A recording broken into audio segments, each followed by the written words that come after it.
제가 오늘 여기 이렇게 오는데 가장 힘들었던 것은 차길이 막혀서 힘들었지 누구 협박 때문 아닙니다. 나는 그 아직 모르는 것이 경기도 과천 설공리에 있다가 바로 왔기 때문에 무슨 편지가 왔다는 얘기만 들었고 제가 읽어보지도 못했습니다.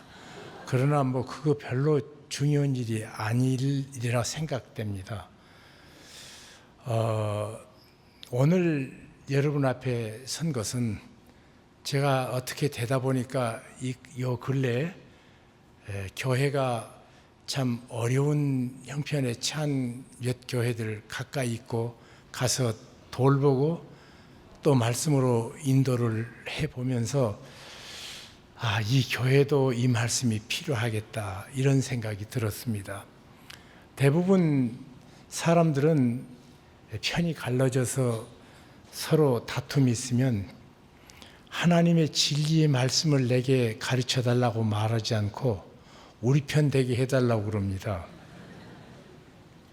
그런데 오늘 그러기 때문에 한평생 살아가면서 하나님의 백성으로 혼란스러울 적에 어디를 점검하며 굳건하게 하나님 앞에 살 수 있을까?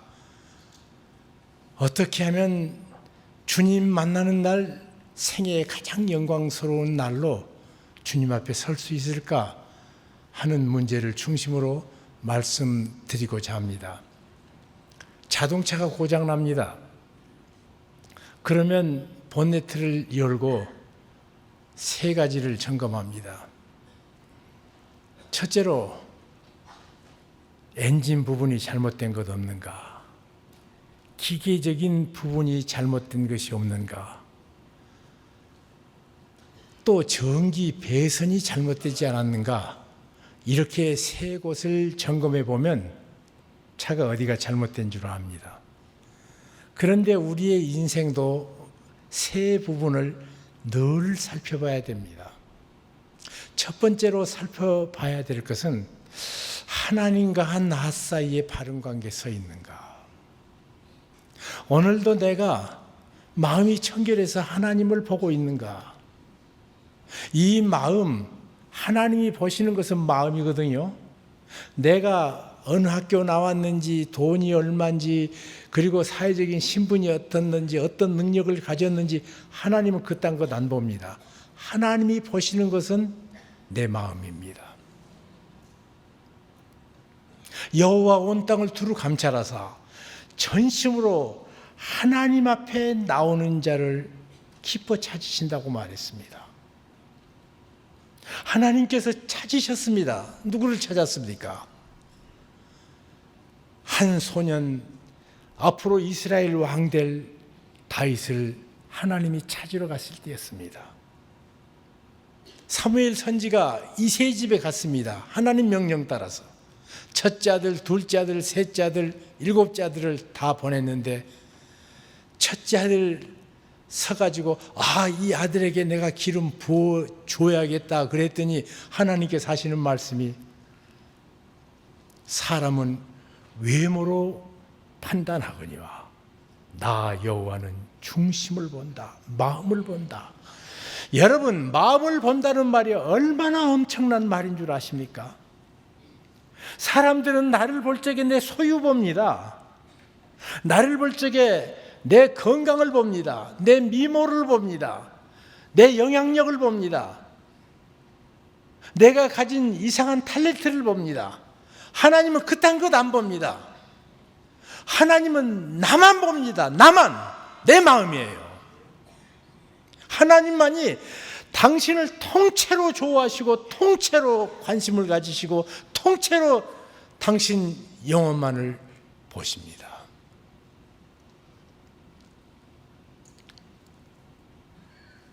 하나님만 그러십니다. 사람은 심지어 부모도 자기 자식이 돈 많으면 그게 보여요. 공부 많이 했으면 그거 자랑하고 싶어서 입이 간질거려요. 하나님은 그딴 거 안 봐요. 나만 봅니다. 그 8, 9 8 아들 중에 아버지도 이 아이는 아니라고 하는 하나님만 보시는 그 마음, 내가 이 세 아들 다윗을 만나니 내 마음에 합한 자라, 그를 통하여 내 뜻을 다 이루리라 하시고 이루시더니, 다윗이 위대한 것 아닙니다. 다윗이 믿은 하나님이 위대하셔요. 그 하나님이 다윗을 통해 하나님의 뜻을 원없이 이룬 인생을 살았습니다. 그런 거로 헐, 하나님과 나 사이에 바른 관계에 있는가? 하나님 보시는 마음이 정결한가? 술을 넣으면 술통이고 밥을 넣으면 밥통이고 쓰레기 넣으면 쓰레기통인데, 하나님을 만나는 장소인 내 마음을 쓰레기통 만들어 놓고 우리들은 하나님 없다고 말합니다. 주께서 팔복을 말씀하실 적에 팔복의 복은 모두 마음의 복인데, 마음이 주님 없으면 죽겠을 만큼 가난한 마음은 복이 있나니에요. 주님이 고픈 마음, 그리고 마음이 청결한 자는 복이 있나니 뭐라고요? 저가 믿습니까? 마음을 늘 단장하십시오. 하나님과 나 사이에 막힌 거 있으면 언제든지 내놓고 기도하세요. 그러면 주께서는 우리가 우리 죄를 자백하면 저는 미쁘시고 의로우사 우리 죄를 사하시고 우리를 모든 불의에서 깨끗게 해주시는 용서의 하나님이십니다. 그분 앞에 늘 가서, 그래서 하나님과 나 사이에 가로막혀 있는 이 죄를 늘 박멸시키십시오. 하나님과 나 사이가 바른가? 두 번째로, 내 가정은 에베소서 5장 22절부터 33절까지 있는 주께서 이 땅에 오신 그 놀라운 신비처럼 부부가 서로 만나 이 땅 살면서 가정 이루어 살아가며 주께서 기뻐하시는 가정을 내가 이룩하고 있는가? 두 번째로 점검하셔야 돼요. 세 번째는 내가 섬기는 교회가 바른 교회로 자라고 있고 나는 그 교회 일원으로서 지체로서 내 역할을 충성스럽게 감당하고 있는가? 이 세 곳을 늘 보시면 하나님의 축복은 늘 함께합니다. 절대로 무너진 인생 안 삽니다. 오늘 이 밤에 이 지상에서 성경에 우리에게 보여주신 가장 아름다운 교회를 오늘 함께 보면서 그 교회로 우리 성락교회가 아름답게 주님 앞에 드려지는 축복이 있기를 구합니다. 대부분 보면 초대교회로 돌아가자는 얘기를 참 많이 합니다. 그런데 초대교회 중에 어떤 교회로 돌아가야 되는가? 음란하기 짝이 없는 고린도 교회. 이 영어 단어에도 고린도 사람들 그러면 음란한 사람들 그렇게 번역이 됩니다. 고린도 교회가 그런 교회가 있었고, 교리만 딱딱 남아가지고 살았으나 죽은 자 같은 사대교회도 있고, 첫사랑을 잃어서 주님 앞에 꾸중받는 예배소속 교회도 있고, 주님 앞에 풍성한 칭찬을 듣는 데살로니가 교회도 있고, 사도 바울이 자다가도 일어나서 너무 사랑스러워서 내 사랑하고 사랑하는 형제들 나의 기쁨이요 온전한 자들이요 부르는 빌보교회도 있고, 우리가 어느 교회를 말합니까? 그러면 대부분 이렇게 말합니다. 그거야 예루살렘 교회지. 예루살렘 교회가 좋은 교회인 거 제가 압니다. 예수님이 그 교회 시작을 하셨고 예수님의 직제자 12명이 그 교회의 목회자셨고, 그들이 모였을 적에 성령이 비둘기처럼 임한 교회고, 성령이 임한 성도들이 나가서 말씀 전할 적에 하루에 3,000명, 그 다음에 5,000명, 수다한 제사장의 무리가 주께 돌아오더라. 이런 교회 부흥의 역사까지 가진 교회입니다. 그런데 저는 그 교회보다 더 좋아하는 교회가 있습니다. 안디옥 교회입니다. 왜 안디옥 교회를 좋아하는가? 주께서 말씀하셨습니다. 사복음서 보면 이렇게 끝납니다. 하늘과 땅의 모든 권세를 내게 주셨으니 너희는 가서 모든 족속으로 제자를 삼아 아버지와 아들과 성령의 이름으로 세례를 주고, 여러분은 또 침례로 주고로 바꾸죠. 싹 바꾸더라고. 내가 가르쳐 분부한 모든 것을 지키라고 말씀했습니다. 제자 삼아서. 그것이 마태복음 결론입니다. 마가복음 결론은 너희는 천하만국에 다니며 만민에게 복음을 전파하라. 이것이 마가복음 결론입니다. 누가복음 결론은 이 죄 사함을 얻게 하는 복음이 예루살렘에서 시작하여 땅끝까지 이르러야 하리니 그랬습니다. 이 복음이 땅끝까지 이르는 놀라운 역사를 마지막으로 말씀하셨는데, 우리 성경에는 잘 보이지 않지만 영어 성경이나 헬라어 성경은 내가 예루살렘에서 너희를 통해 시작한 이 복음의 사역 땅끝까지 이르게 하겠다 주께서 말씀했습니다. I will 그래요. 이것은 앞으로 할 거다 그것이 아니라 내가 한다요. 한다. 반드시 끝낼 거다. 그런가 하면 요한복음의 마지막 결론은 아버지께서 나를 보내신 것 같이 나도 너희를 세상에 보내노라. 그러니까 하나님께서 예수님 보내셨죠? 이것은 천지 창조보다 더 엄청난 일입니다. 창조주 하나님이 피조계로 찾아오신 이 놀라운 사건, 이런 영광이 어디 있어요? 그런데 우리가 복음을 전하러 세계를 향해 나가면 그것과 똑같이 아버지께서 나를 보내신 것 같이 그랬어요. 이 같이라는 말은 비교급인데 헬라어 말에는 비교급이 같은 것 정도의 비교를 하는 비교가 있고 다른 정도를 추론해서 비교하는 비교가 있는데, 이것은 동일한 것을 동일한 조건으로 비교해요. 그러니까 예수님이 이 세상에 오신 것, 그 영광스러움에 비교해서 나도 너희를 세상에 보내노라. 그래서 복음 선교는 위대하고 영광스럽습니다. 그리고 주께서 승천하기 직전에 성령이 너에게 임할 것이다. 그러면 너희가 권능을 받는다. 너희가 권능을 받으면 예루살렘과 온 유대와 사마리아와 땅끝까지 이르러 너희가 내 증인이 되리라. 이것이 주님께서 이 세상에서 마지막으로 우리에게 부탁하신 말씀입니다. 이 마지막 부탁은 유언입니다. 주님의 유언이에요. 호로 자식도 유언은 듣는 법이에요. 예루살렘 교회에 성령이 임했습니다. 성도들이 모여듭니다. 새로운 사랑과 감격이 넘칩니다. 이제까지 몰랐던 하늘의 비밀들을 깨닫고 기뻐서 어쩔 줄 모릅니다. 그래서 자기들은 서로 모입니다. 모여서 떡을 뗍니다. 교제의 깊은 잔을 나누면서 너희는 가라는 말을 잊어먹었습니다. 그리고 자기들끼리 좋아했습니다.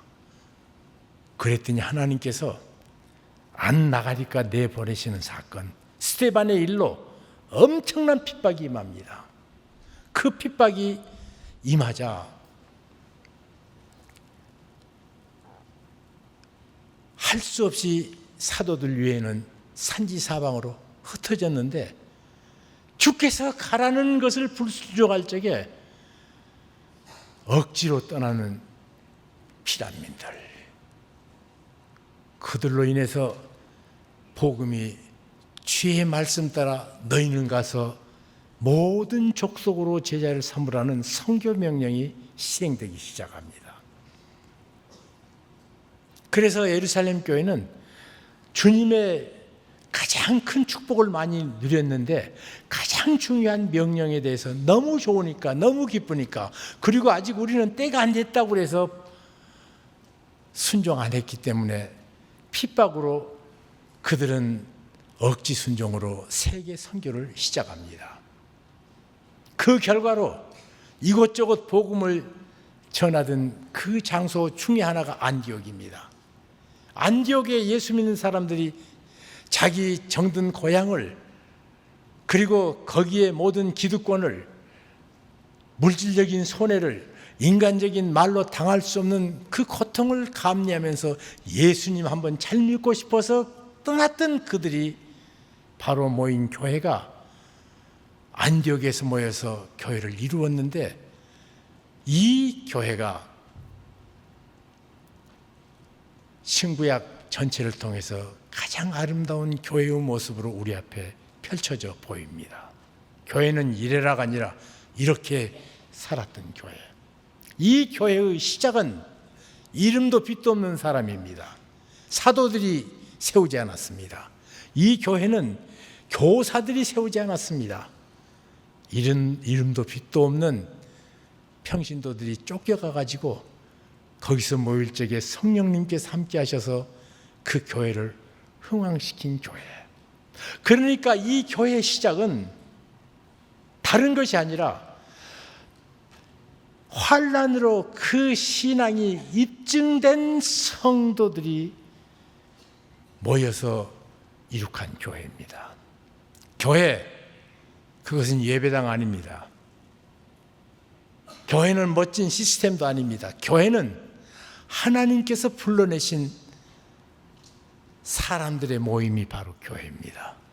그런데 이 사람이 가장 중요해요. 이 파이프 오르간이 중요한 거 아니고, 우리 음악 프로그램이 중요한 것 아니고, 교회 교육 프로그램이 중요한 것이 아니라 가장 중요한 것은 바른 믿음의 사람입니다. 그 믿음이 어떻게 입증됐는가?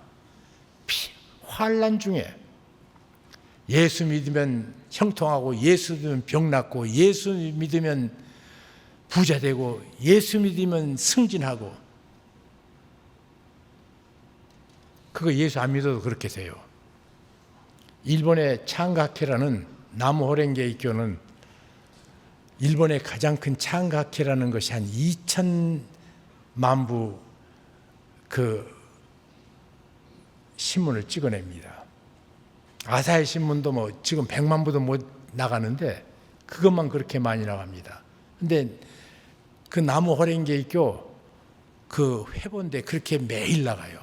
거기 보면 동경대학교 교수가 내가 나무호랭게교를 1,000번을 했더니 내 병이 나았다, 그거 씁니다.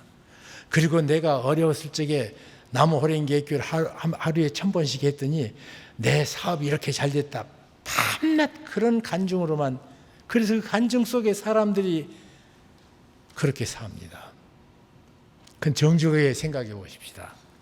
여러분이 정말로 예수 믿었더니 하늘에서 물질이 떨어집니까?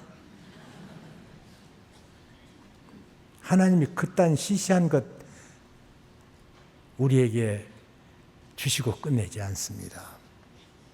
우리 교회 장로님 한 분을 볼 때마다 내가 감동이 있습니다. 크리스찬 서직이라는 기독교 출판사라는데, 기독교 출판사는 돈이 잘 안 벌려요.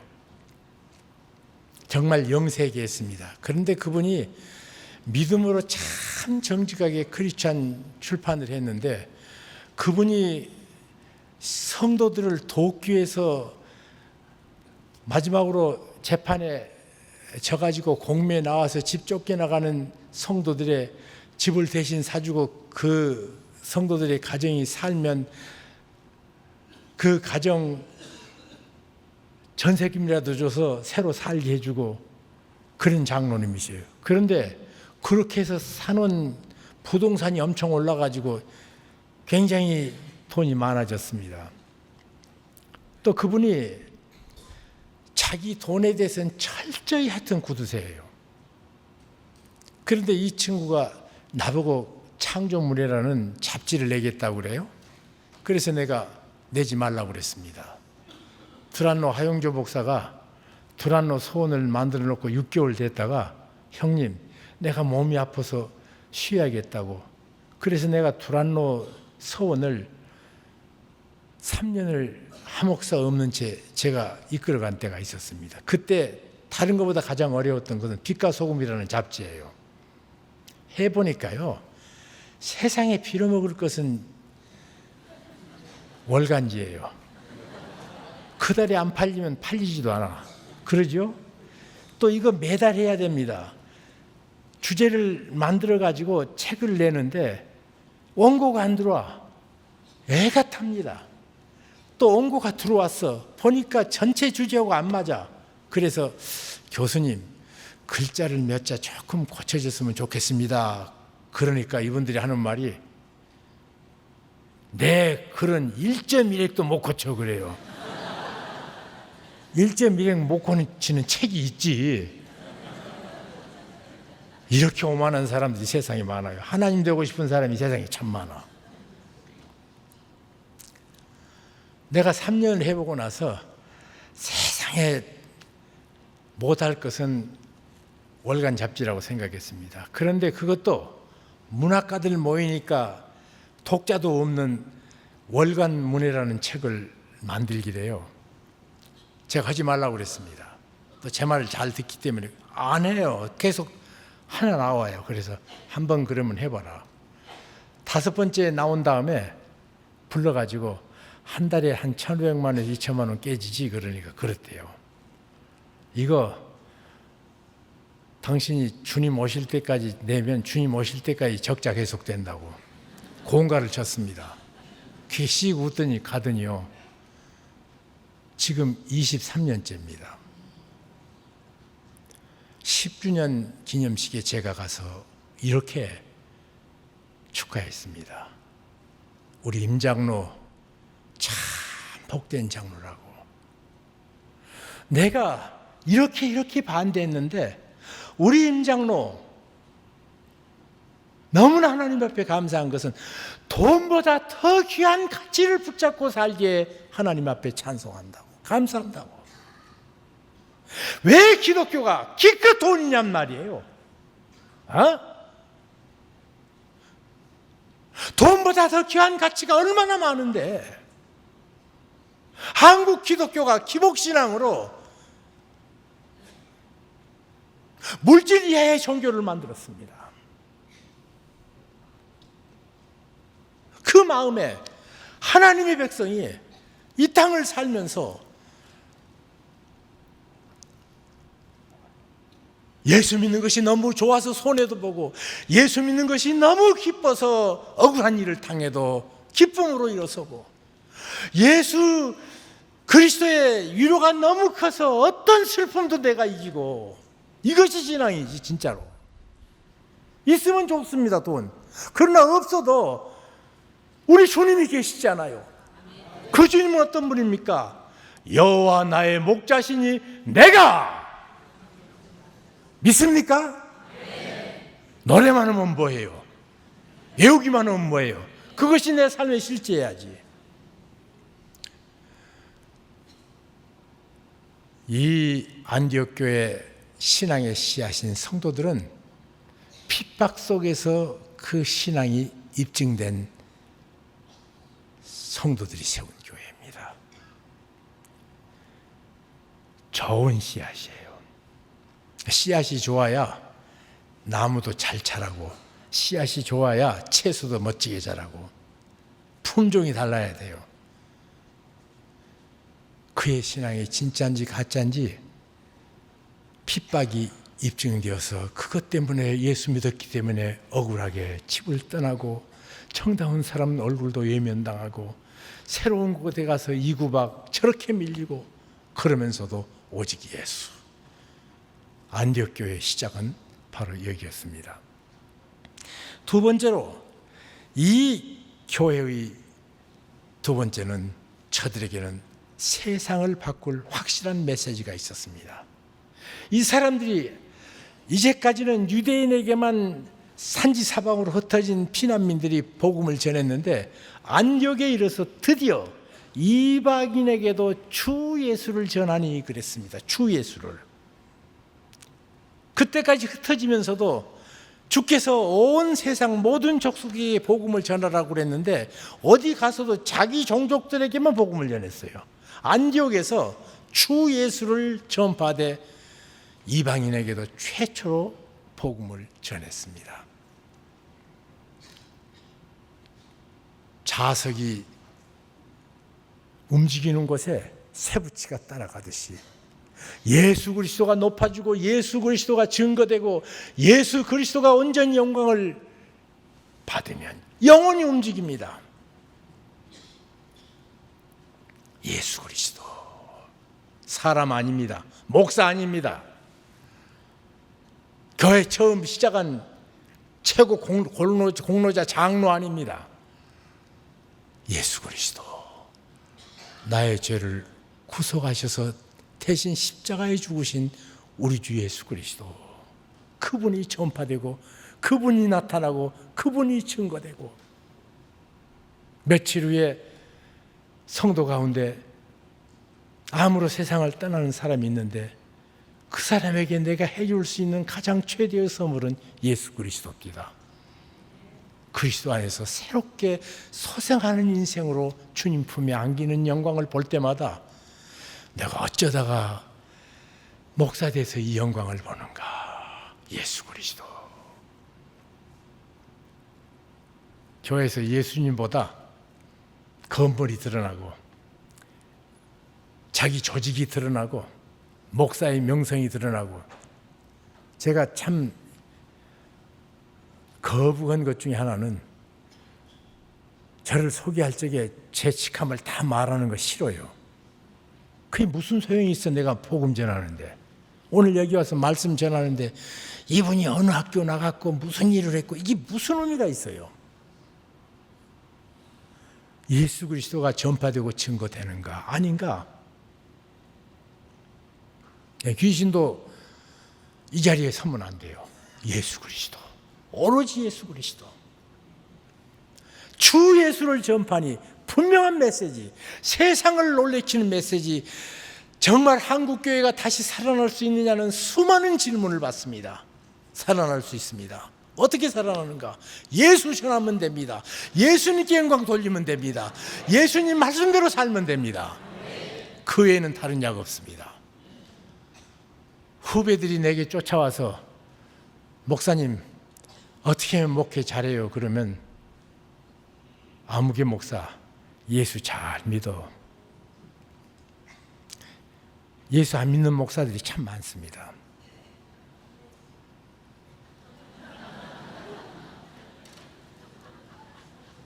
그 말로만 믿어요. 중심으로 정말 예수 믿는 흔적이 없어. 그분 보면 어쩌면 예수님 닮았다. 이 방지일 목사님을 볼 때마다 내가 얼마나 좋아했는지 몰라요. 방지일 목사님 아십니까? 104세 재작년에 소천하셨는데 내가 얼마나 가서 울었는지 모릅니다. 한국의 의인. 그래서 그분이 104세 돼서 잘 발도 못 움직이는데 하나님 이분 살려달라고, 이분이 여기 살아있기만 하면 된다고, 의인 10명 있으면 이 나라 망하지 않게 한다고 약속 안 하셨냐고 울면서 했는데 하나님이 데려가시더라고요.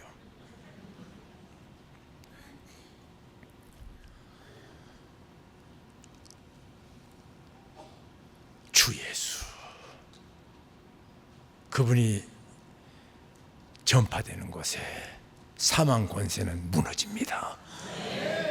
그분이 주인인 교회는 흔들리지 않습니다. 그분이 역사하는 현장에는 사탄의 권세가 무너집니다. 주 예수, 올바른 성도들, 핍박으로 그 신앙이 입증된 성도들이 세운 교회, 그리고 그들이 높이고 그들이 영광을 돌리는, 그들이 품에 품고 꿈속에서도 잊지 못하는 예수 그리스도, 그분이 높아지는 교회. 그런가 하면 세 번째로 중요한 것이 그 교회에 좋은 교회 리더십이 있었습니다. 교인들이 많이 모이기 시작하자 성도들이 이래서는 안 되겠다고 예루살렘에 보고를 합니다. 우리가 이렇게 모입니다. 그러니까 예루살렘에서 목회자를 보냅니다. 그 이름이 바나바입니다. 이로자라는 뜻을 가진 바나바. 근데 이 바나바는 어떤 사람인가? 좋은 목회자의 특징입니다. 첫 번째입니다. 하나님의 은혜를 볼 줄 아는 사람입니다. 여기 성경은 이렇게 기록됐습니다.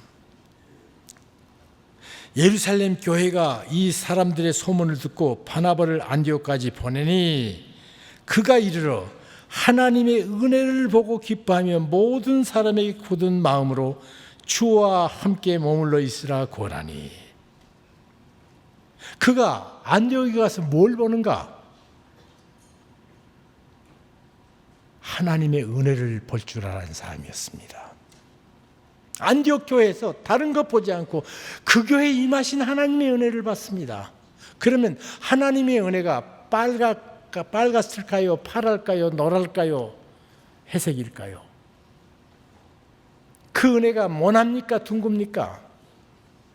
여기 하나님의 은혜가 임했다는 것은 이름도 빛도 없는 평신도들이 주 예수를 전파할 적에 수많은 사람이 믿고 죽게 돌아오는 이 놀라운 역사, 주의 은혜가 임한 확실한 증거가 있는 현장을 보고 그가 기뻐했습니다. 그런데 신학교 교수나 목사들은요, 그거 기뻐하지 않습니다. 내가 했다 그래야 기뻐해. 당신이 했다.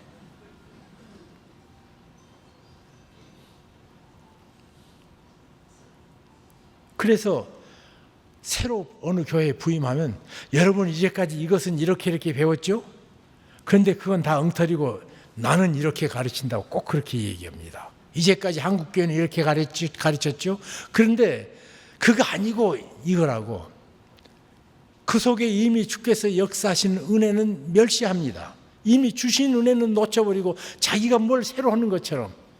내가 신학교 교수들한테도 가서 꾸중하는 이유는 이제 나이가 한 80이 다 되니까 어디 가도 꾸중해도 되더라고요. 당신네들 말이야, 학위 오고 돌아오면 여러분 이제까지 이렇게 성경 해석했죠? 그것이 아니고요. 그러면서 새로 도입한, 새로 수입한 이 멋진 해석을 들어보십시오. 그리고 이제 전에 했던 것을 모두 깔아뭉개요. 사실은 이단들이 가르칠 때도 꼭 그렇게 얘기합니다. 참 이상해요. 이제까지 했던 것은 모두 아무것도 아니라고 생각해요. 그런데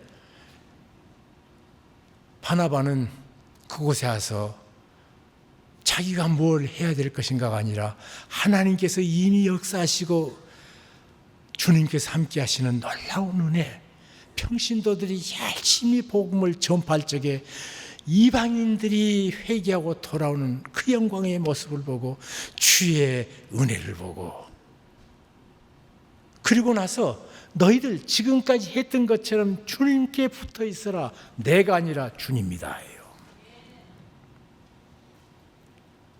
이것이 하나님의 사람의 첫 번째 모습입니다. 은혜를 볼 줄 아는, 영적으로 깨어있는 사람은 하나님의 은혜를 보지 내가 뭐 할 건가에 관심이 없습니다.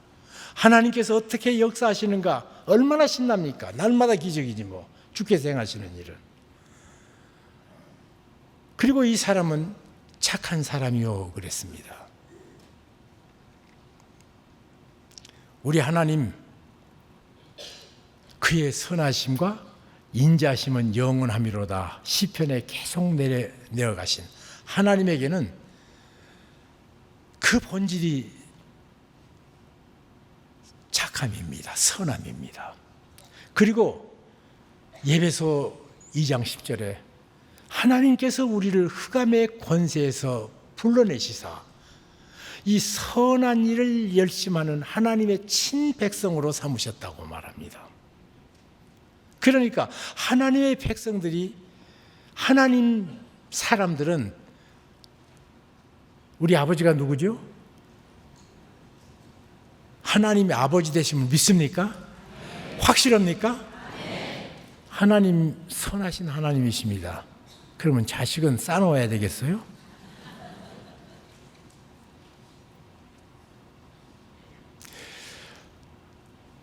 예수 오래 믿으면 믿을수록 괴팍해지고 예수 오래 믿으면 믿을수록 괴짜가 되고 딱딱 굳은 얼음장 같은 마음이고 아닙니다. 하나님의 사람은 여기 바나바처럼 저는 착한 사람이요. 한경직 목사님 민족복음 운동할 적에 제가 총무하면서 그분 가까이 모셔보니까 정말 얼마나 착하신지. 제가 믿음으로 그분에게 삶의 훈련을 배웠던 김용기 장로님, 정말 강한 사람이면 얼마나 착하신 분인지 모릅니다.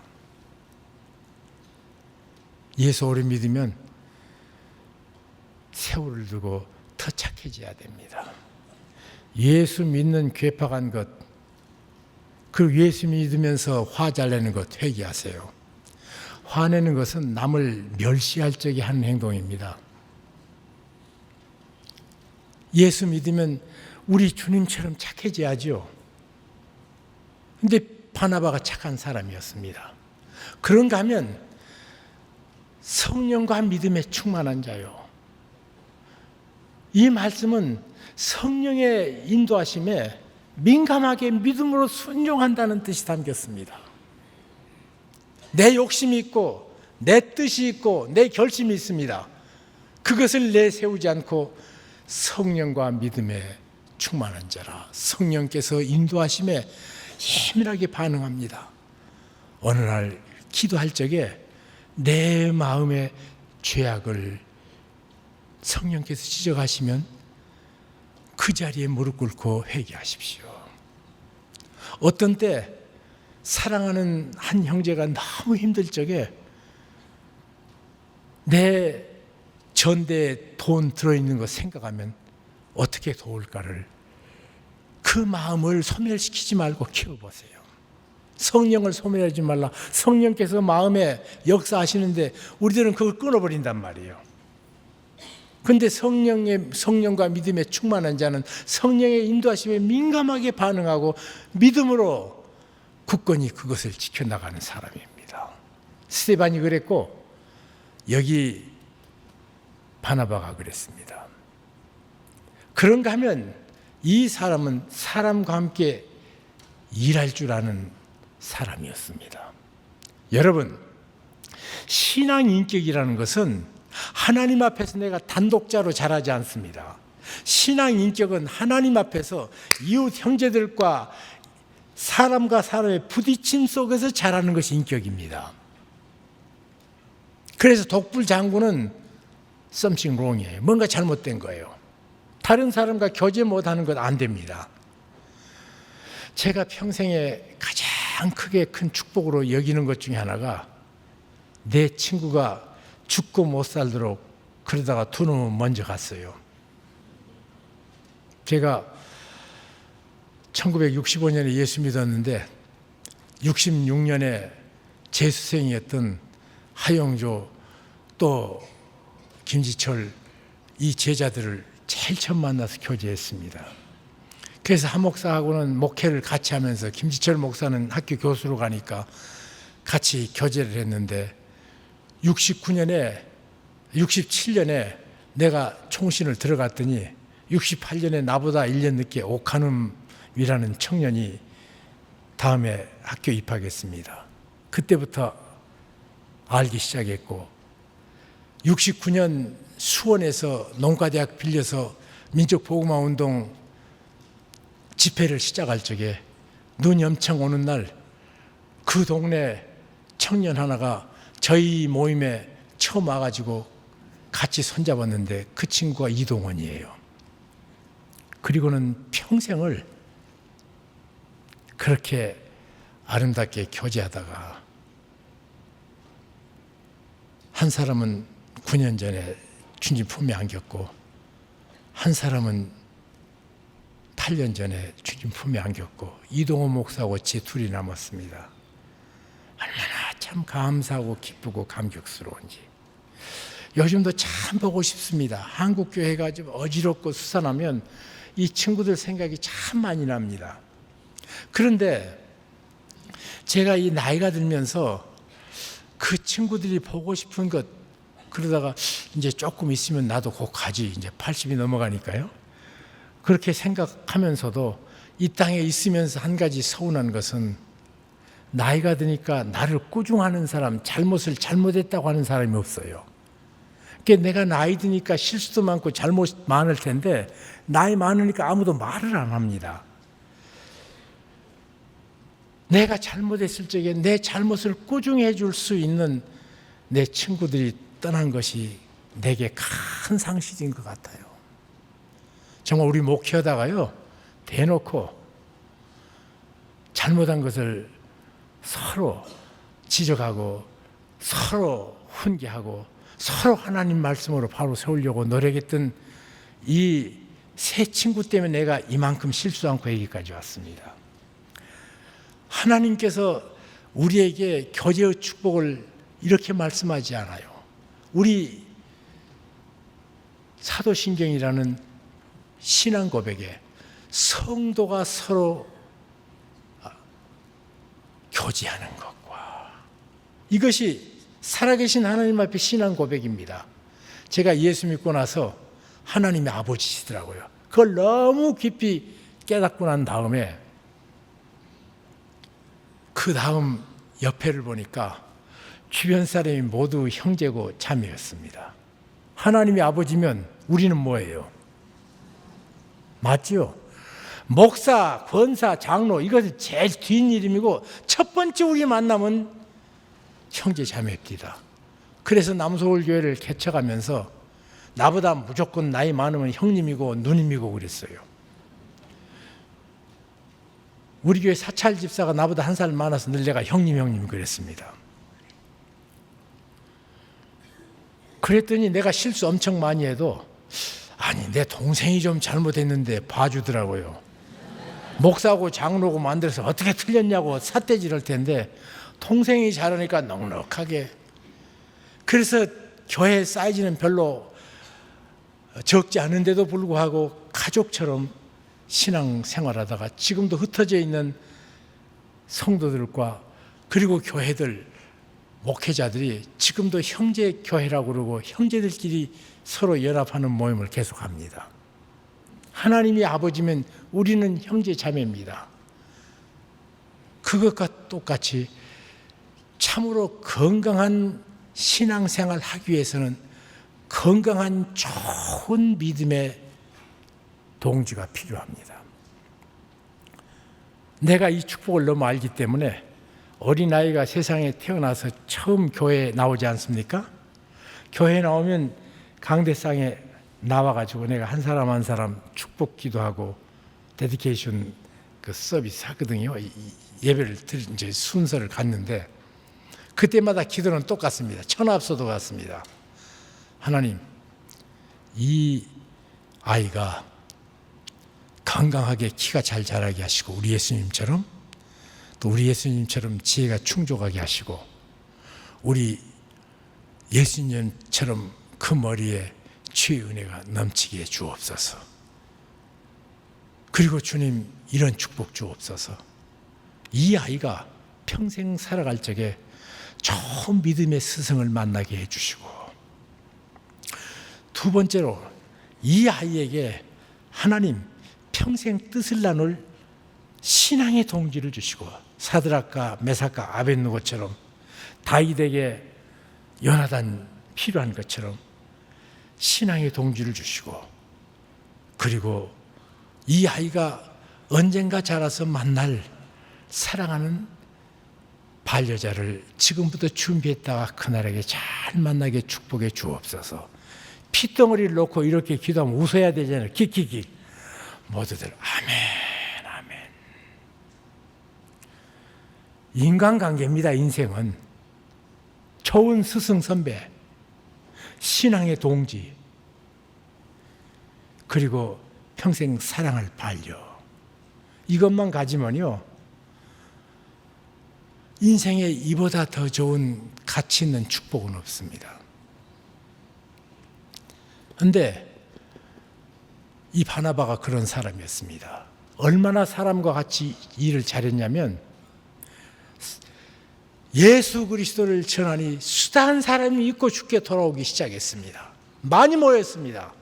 그러니까 자기 혼자 이 사람을 다 목회할 수 없다고 생각해서 생각나는 사람이 있었습니다. 누군가 하면 다소에 있는 사울이라는 청년입니다. 이 청년 다메섹 도상에서 변화를 압니다. 그래서 너무 귀해서 사도들에게 소개를 시켰는데 사도들이 과거에 그의 악행 때문이었는지 또 그가 가말리엘 문화라는 역사상 최대의 유태인 랍비 밑에서 제자로 자랐기 때문에 학력이 높아서 이 갈릴리 어부들이 가차하지 못했는지 모르지만 가까이 하지 않았습니다. 그래서 3년 동안 이 사울은 아라비아 광야에서 주님의 제자로 이방인의 사도로 부름을 받아서 다른 제자는 12명이 3년 따라다녔는데 혼자 개인 레슨을 3년 받았습니다. 그리고 그 기간이 끝나자 교회에서 아직 불러주지 않으니까 조용하게 다소에서 주님께서 불러주시는 사인을 기다리고 있었습니다. 이 사도 바울에게 있어서 너무나 소중한 것을 발견해야 되는데 우리가 어떤 때 특별한 은혜를 내가 받으면 세상에 그 은혜는 저 혼자 다 받은 것으로 알고 떠드는 사람들이 있습니다. 아닙니다. 은혜는 특수할수록 더 보편화됩니다. 진짜 좋은 은혜 받으면 자랑하지 않습니다. 좋은 거 주셨으면 그것으로 섬기고 사랑해야지. 야, 다른 사람 모르는데 나만 알고 다른 사람 못 아는데 나만 할 수 있다. 그건 오만입니다.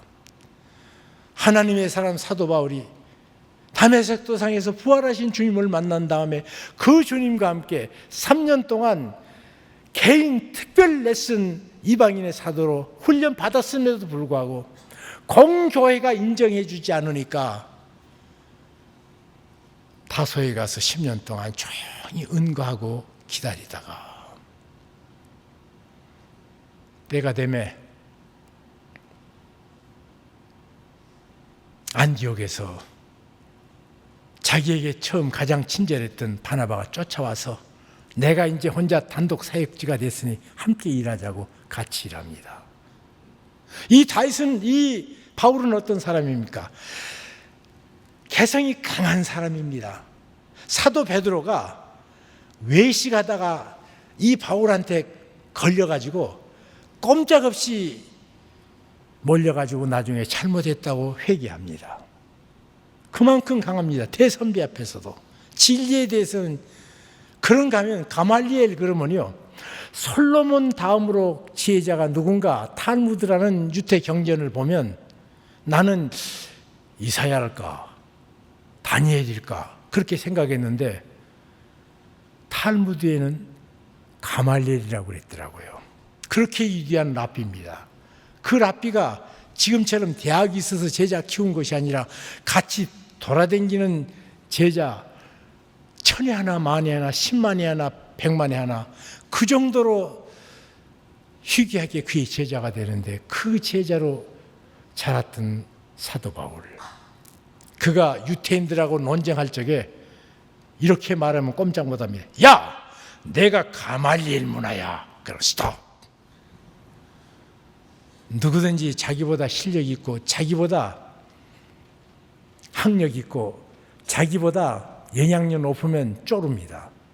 그런데 이것이 내게 불편할까, 내가 실력 없어서 멸시받을까 아무 생각 않고 내 성도들에게 이 사람이 진리의 사람이니까 반드시 있어야 된다 데려와서 자기 입장과 상관없이 같이 목회한, 함께 일할 줄 아는 사람, 사도 바울. 그런가 하면 진정으로 제자 키울 줄 알았던 사람입니다. 어떻게 제자를 키웁니까? 마가 1차 전도 여행 떠났다가 도망간 놈이에요. 2차 전도 여행을 가는데 마가가 내가 그때 잘못했다고 회개합니다.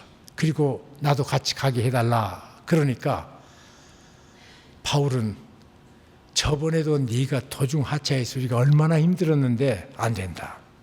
너 수련을 더하고 수양을 더 다음 한참 있다가 회개의 증표를 보고 받겠다. 아마 이렇게 꾸중해서 안 받아들였습니다. 이때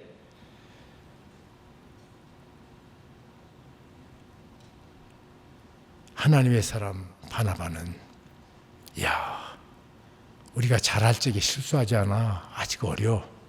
그래서 야이 같이 감싸 앉자. 의견이 갈라서니까 둘이 서로 갈라져서 선교를 한다고요? 먼 훗날입니다. 사도 바울이 로마 감옥에서 믿음의 아들 디모데에게 편지 쓰기를 디모데야, 네가 올 적에 마가를 데려오라. 그가 내게 유익한 사람이었느니라.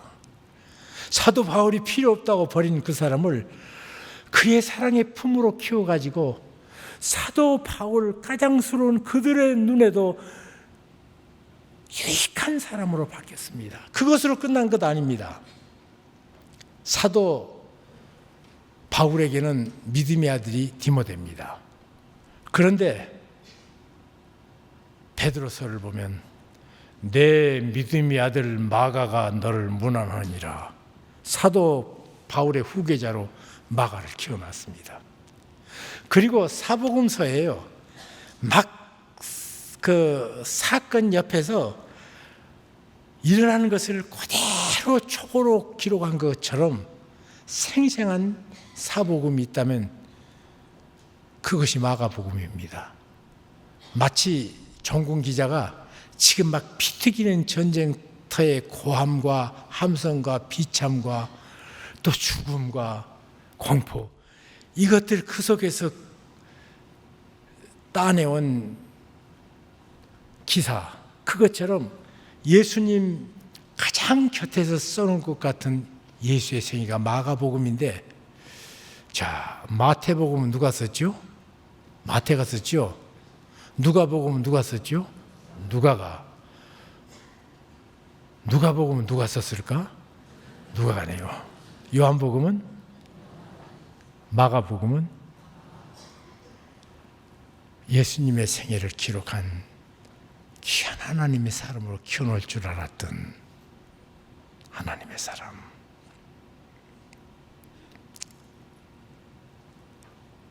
하나님의 은혜 볼 줄 아는 사람. 오늘 여기 목회자들과 장로님들, 목사도 장로입니다. 목사는 가르치는 장로, 똑같은 장로예요.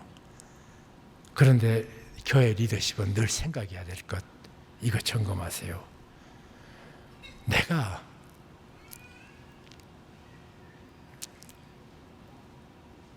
정말로 하나님의 은혜를 늘 성령의 깨우침을 받아서 보고 사는가. 이거 없으면 장님이 장님을 인도하는 것이죠. 교회는 은혜가 중심인데 은혜를 내가 보고 사는가. 은혜를 보면 미운 사람도 사랑하게 됩니다.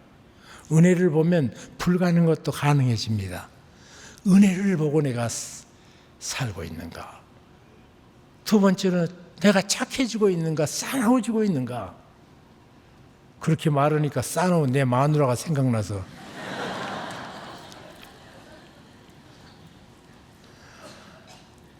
내가 당 환자가 되니까 얼마나 싸납게 음식 갖고 나를 컨트롤하는지. 그냥 내가 전립선 암 환자인데도 전립선 암도 내 마누라한테는 꼼짝 못하는 것 같아요. 어떻게 싸납을 부리는지. 그러나 주님의 착함이 내 속에 자라고 있는가. 그것으로 끝나지 않고 성령의 인도하심에 민감해서 믿음으로 순종해 사는가. 그리고 사람들과 함께 일할 줄 아는가. 그리고 진정으로 그 다음에 제자들이 사도 바울처럼 내가 그리스도를 본받는 자 된 것처럼 나를 본받으라. 이 열매가 있는가? 이것이 그리스도인 지도자의 특징입니다. 그래서 두 사람이 1년 동안 잘 모여서 가르쳤더니 믿지 않는 사람들에게 우리가 누구인 것을 확실하게 보여주는 이름 하나가 붙습니다. 그것은 뭔가니 비로소 안디옥에 이르러 그리스도인이라 칭함을 받았더라. 그리스도인이라. 무슨 말입니까? 예수 그리스도가 그 중심에 있는 사람이더라 그 말이에요. 예수 그리스도가. 이건 예루살렘 교회가 그 이름 못 가졌습니다. 로마 교회가 못 가졌습니다. 이름도 빛도 없는 성도들이 세웠던 저 시골, 그때 당시에는 상당히 큰 도시였습니다마는 지극히 몇 사람 모이지 않는 안디옥 교회, 그 교회가 말씀을 순종해 살 때 비로소 그리스도인이라 일컬음을 받더라. 평판은 하루아침에 안 됩니다. 평판은 세월 속에서 세워집니다. 우리가 초등학교 때 어떤 사람 선생님 별명을 하나 붙여놓으면 30년 후에 가도 그 선생님은 똑같이 짱구 선생님이에요. 그죠? 그 평판입니다. 또 호랑이 선생님 그러죠? 예, 호랑이 선생님. 평판 하나는 그때 가도 똑같이 있더라고. 그것처럼 사람들 속에 평판, 그리스도가 저 속에 살고 있는 사람들이다. 그리고 다음에 두 가지 사랑이 펼쳐집니다. 짧게 말하겠습니다. 하나는 예루살렘에 흉년이 될 때 온 세상이 흉년이 들었습니다. 자기들도 흉년이 들었기 때문에 이제 피난민으로 가서 자기도 생활도 안정이 안 된 사람이 많았을 텐데도 불구하고 예루살렘 믿음의 형제들이 우리보다 더 고통받는다 생각해서 힘대로 부주하여 손을 펴는 하나님의 사람, 안디옥 교회 성도들. 세계 도처에 댕겨보면 90%는 우리 개신교가 가서 재난 지역 돕더라고요. 제가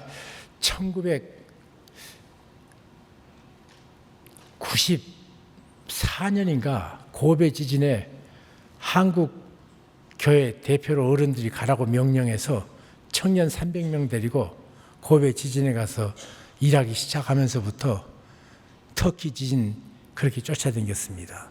이제 젊은 조연산 목사라는 분이 너무 잘해서 그분에게 지금 열렬하게 후원하고 있고 기도하고 있거든요. 재난지역에 쫓아가는 거 보면 90%는 그리스도인입니다. 사회 동포주의를 말하는 공산당들이 와서 돕는 거 내가 한 번도 못 봤어. 한 번도 아직. 다 그리스도인들이에요. 주님의 사랑이 넘치니까 물질로 표현됩니다.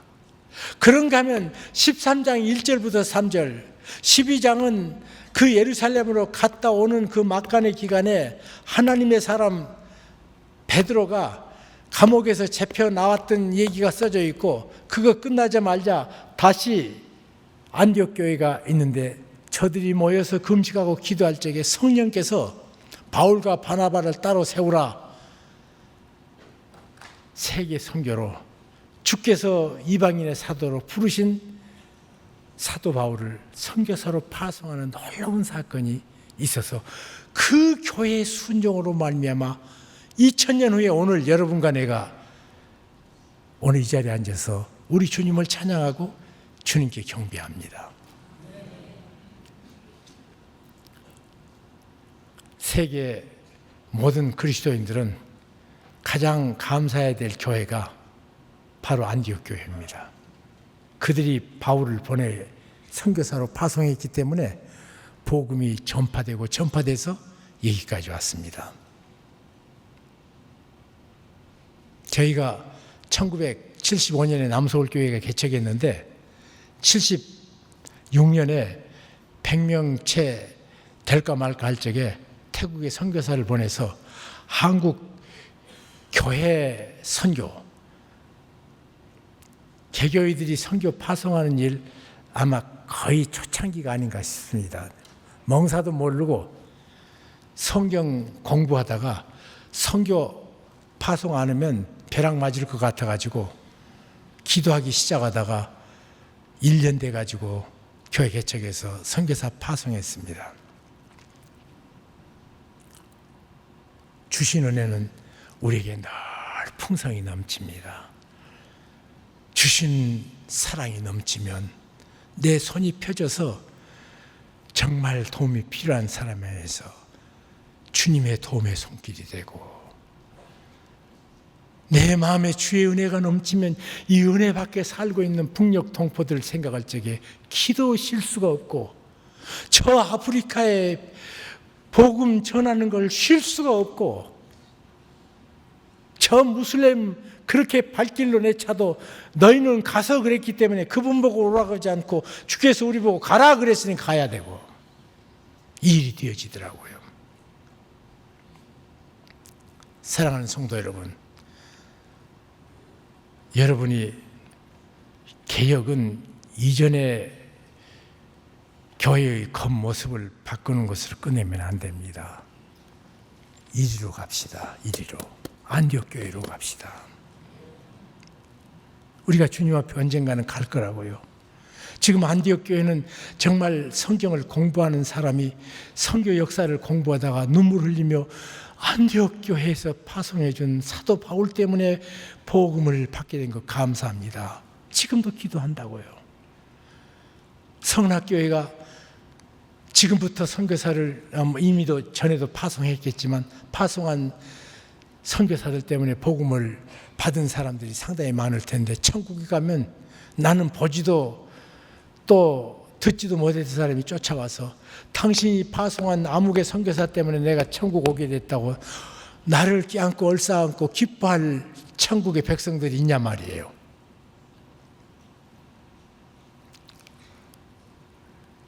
그래서 교회는 환난이라도 이기는 참된 믿음 가진 사람들의 씨앗 위에 세워진 교회.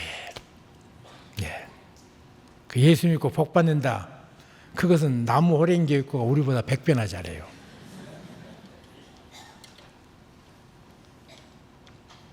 그거 뭐 무시하는 건 아니지만 그것이 우리 축복의 전부가 아니라 우리 축복의, 그 어떤 때는 축복이 아닐 때도 있더라고요. 내가 어쩌다가 너무 돈 많은 집안들이 형제들이 서로 싸우는 것을 볼 때마다 어쩌자고 저 집은 재수 없이 돈이 많아가지고 불쌍해요. 불쌍해 정말. 어찌기 되다 보니까 또 그런 분들 제가 더 가까이, 5형제가 사는데 다 각기 예수 믿는 장로들인데 교회도 다르고 서로 재산 문제 갖고 싸워가지고 자기 교회 목사 초청 못하면 나같이 중립지대에 있는 목사를 초청해요. 안 걸려다가 또 너무 딱해서 가보면요, 5가정이 서로 얼굴 안 보고 의자를 이상한 방향으로 놓고, 그게 하나님 기뻐하시겠어요? 그것이 축복이냐고요.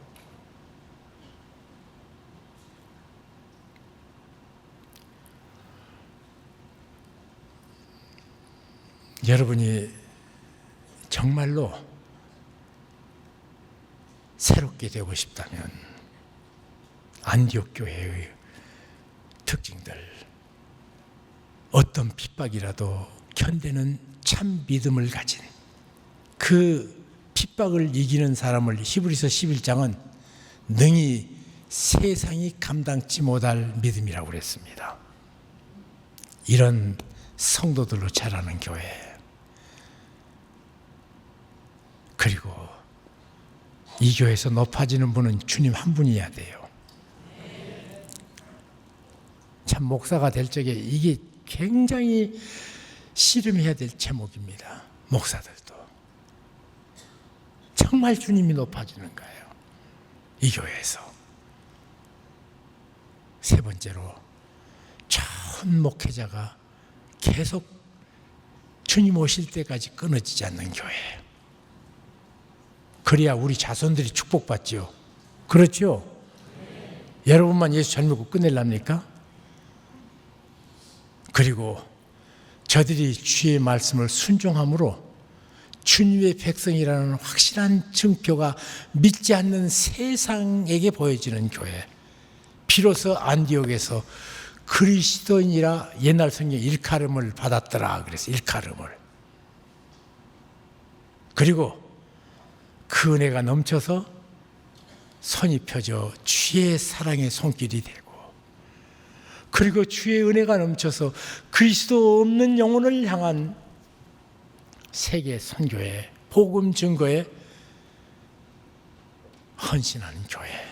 이런 축복으로 이 교회가 계속되기를 주 예수 그리스도의 이름으로 축복합니다. 기도하겠습니다. 오 주님 감사합니다. 은혜 베푸시니 감사합니다. 사랑하는 성도들이 주님 앞에 바로 서서 바른 교회 되기를 소망하오니 주께서 이 땅에 안디옥 교회를 일으켜 세우셨던 그 축복을 이 교회가 물러받도록 도와 주시옵소서. 핍박이라도 이기는 성도들의 믿음이 온전하게 되어지는 교회 되게 도와 주시옵소서. 이 교회가 주님 원합니다. 주 예수 그리스도만 주님 오실 때까지 높아지고 증거되고 전파되는 교회 되게 도와 주시옵소서. 이 교회 목회자가 주님 기뻐하시는 바울과 바나바 같은 믿음의 사람이 되게 도와 주시옵소서. 그분들의 가르침으로 이 교회가 세상이 볼 적에도 예수께 속한 사람이더라, 이런 교회가 되게 도와 주시옵소서. 이들에게 주신 사랑이 넘쳐서 사랑이 없다고 외쳐가는 곳에 주의 사랑의 도구가 되어서 예수는 사랑이라고 말할 수 있는 손길이 되도록 은혜 베풀어 주시옵소서. 그리고 예수 없어서 죽어가는 영혼을 바라보면서 주의 은혜가 넘쳐 그들에게 은혜로 말미암아 구원의 역사가 이루어지는 것을 열망하며 복음 증거에 열심인 교회로 세워 주시옵소서. 예수 그리스도의 이름으로 기도하옵나이다. 아멘.